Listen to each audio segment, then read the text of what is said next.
नमस्कार दोस्तों, आप सभी का स्वागत है हमारे YouTube चैनल JPCM पर। मैं self Saini Verma from NIT Agartala. हम लोग ट्रिग्नोमेट्री का एक फार्मूला जो है वेक्टर मेथड से प्रूव करने जा रहे हैं।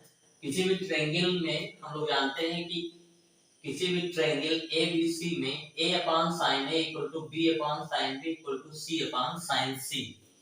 ये हम लोग पढ़ते आ रहे हैं 11th 12th से ही कि साइड लेंथ कोई किसी ट्रायंगल में जो है साइड लेंथ अपॉन उस साइड लेंथ के जो अपोजिट एंगल है उस एंगल के साइन का रेशियो क्या होता है, इक्वल होता है या कांस्टेंट होता है।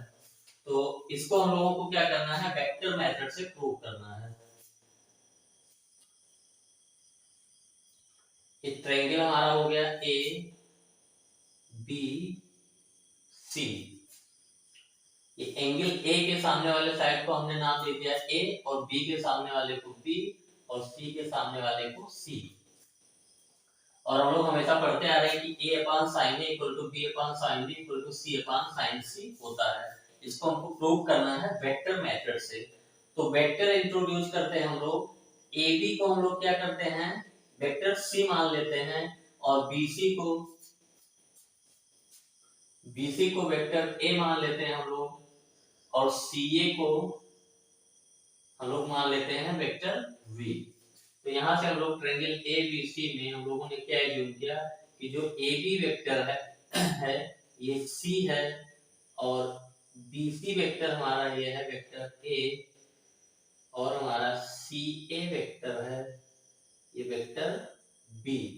और जो मैग्नीट्यूड है मॉड C या मॉड A, मॉड C को हम लोग किससे डिनोट करेंगे, C से, और मॉड A को हम लोग A से डिनोट करेंगे, मॉड B को हम लोग B से डिनोट करेंगे, यानी साइड लेंथ है हमारा।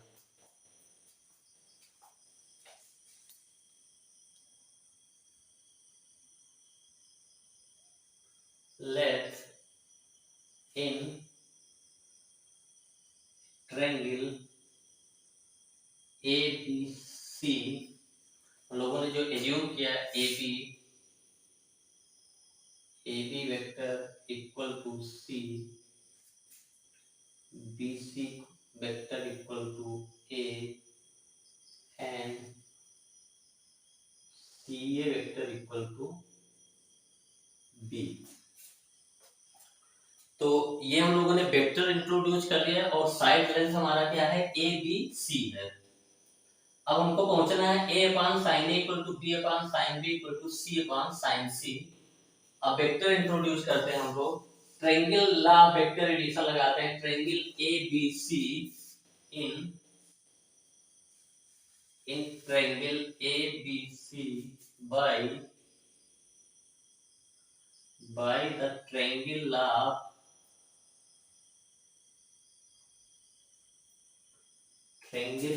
Vector addition, vector AB plus vector BC, vector AB plus vector BC। हम लोग जानते हैं ट्रायंगल लॉ वेक्टर एडिशन क्या कहता है, किसी भी ट्रायंगल में हमारा क्या होता है, दो वेक्टर जो सेम सेंस में होते हैं उनका सम तीसरे वेक्टर के इक्वल होता है जो अपोजिट सेंस में होता है, यानी ये AC वेक्टर के इक्वल हो जाएगा। This plus this equal to AC vector, यानी AB plus BC equal to हमारा AC हो गया। और AB वेक्टर हमारा क्या है, वेक्टर C है और BC वेक्टर हमारा क्या है, वेक्टर A है और AC वेक्टर हमारा क्या है, CA वेक्टर अगर वेक्टर B है तो AC वेक्टर हमारा क्या हो जाएगा, माइनस ऑफ वेक्टर B, क्योंकि हमारा CA वेक्टर क्या है, वेक्टर B है। तो यहाँ से AC वेक्टर क्या हो जाएगा, माइनस वेक्टर B। तो यहाँ से हम लोग कह सकते हैं कि vector A plus vector B plus vector C equal to 0 vector. अब हम लोग क्या करते हैं, इसको इक्वेशन नंबर 1 मान लेते हैं और दोनों साइड क्या करते हैं, ए से जो है वेक्टर प्रोडक्ट ले लेते हैं। In equation 1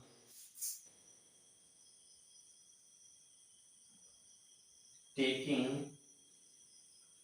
vector product by vector A, vector A के साथ हम लोग वेक्टर प्रोडक्ट लेते हैं, तो ये A cross A plus B plus C equal to vector A cross vector 0।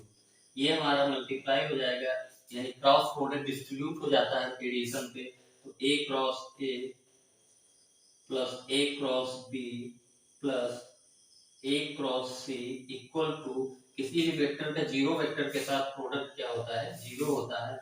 और ए क्रॉस ए इक्वल टू भी क्या होगा, जीरो होगा, क्योंकि दो वेक्टर का जो क्रॉस प्रोडक्ट होता है ये होता है दोनों का मॉड इनटू साइन थीटा, और थीटा अगर जीरो होगा तो हमारा जो पूरा जो क्रॉस प्रोडक्ट आ जाता है जीरो हो जाएगा।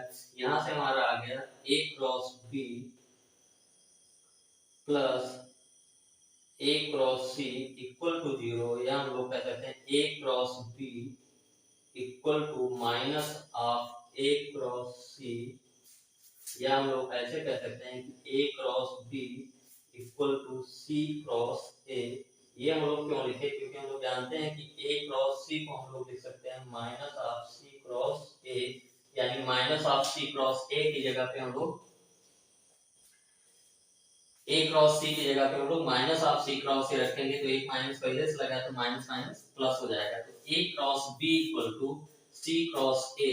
ये हमारा हो गया equation number 2।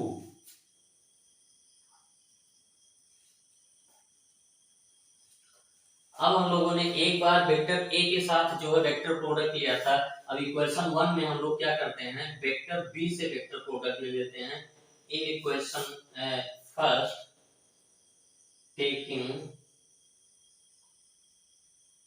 taking vector product by vector b, तो हमारा क्या हो जाएगा, vector b cross a vector plus b vector plus c vector equal to, ये हमारा हो जाएगा b cross 0 vector, cross product हमारा डिस्ट्रीब्यूट हो जाएगा, तो b cross a plus b cross b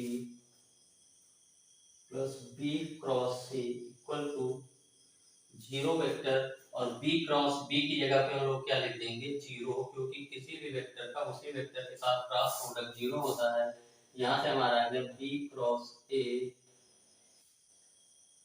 plus b cross c equal to 0।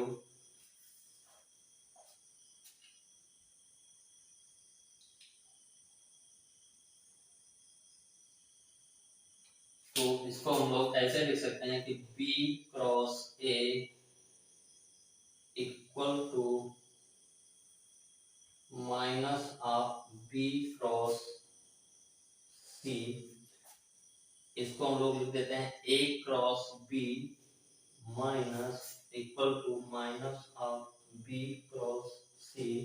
यहाँ से हम लोग क्या लिखे कि b क्रॉस a की जगह पे हम लोग minus of a cross b लिख सकते हैं, तो यहाँ से माइनस माइनस कैंसिल हो गया, हमारा आ गया a cross b equal to b cross c।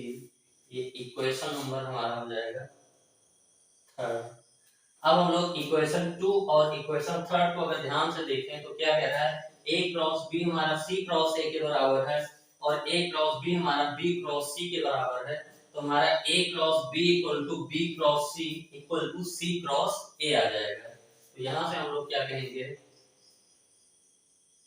From equation 2nd and 3rd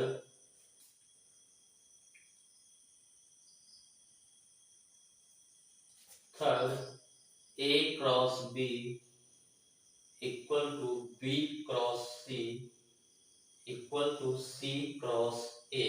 ये हम लोग जो है 2nd और 3rd इक्वेशन से हम लोग लिख लिया कि a cross b equal to b cross c equal to c cross a।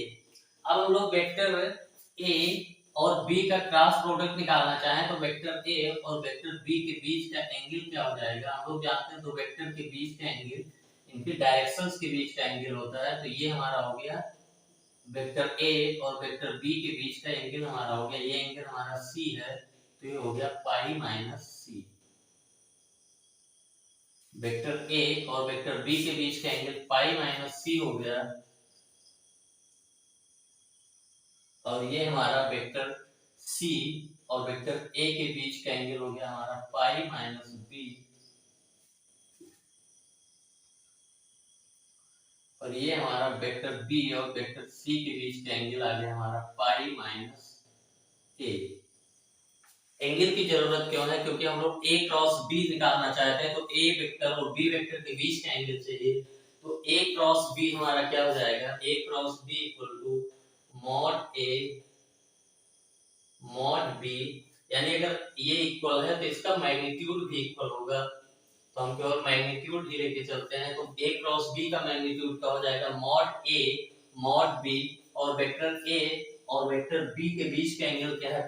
Pi minus C, तो ये sine of pi minus C equal to mod b mod C sine b और c के बीच का एंगल, ये हमारा vector b है और ये हमारा वेक्टर c है, तो वेक्टर b और वेक्टर c के बीच का एंगल है पाई माइनस a, ये sine pi minus a equal to mod c mod a, c और a के बीच का एंगल, ये हमारा वेक्टर c है, ये हमारा वेक्टर a है, तो इसके बीच का एंगल है पाई माइनस b, तो साइन पाई माइनस b।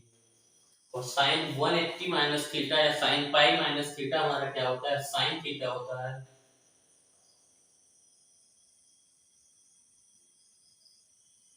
तो ये हमारा हो गया मॉड ए हमारा क्या है? ए है, तो A B sine C equal to B C sine A equal to C A sine B.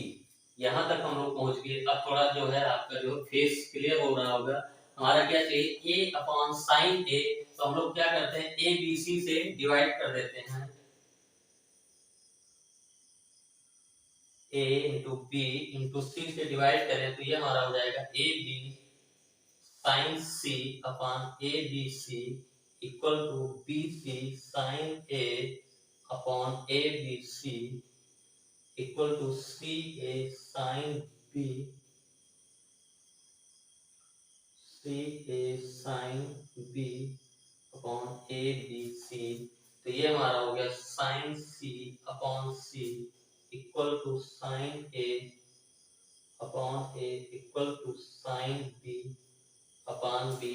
Reciprocal ले लेंगे हमारा, तो ये हमारा वही आ गया A upon sine A equal to B upon sine B equal to C upon sine C.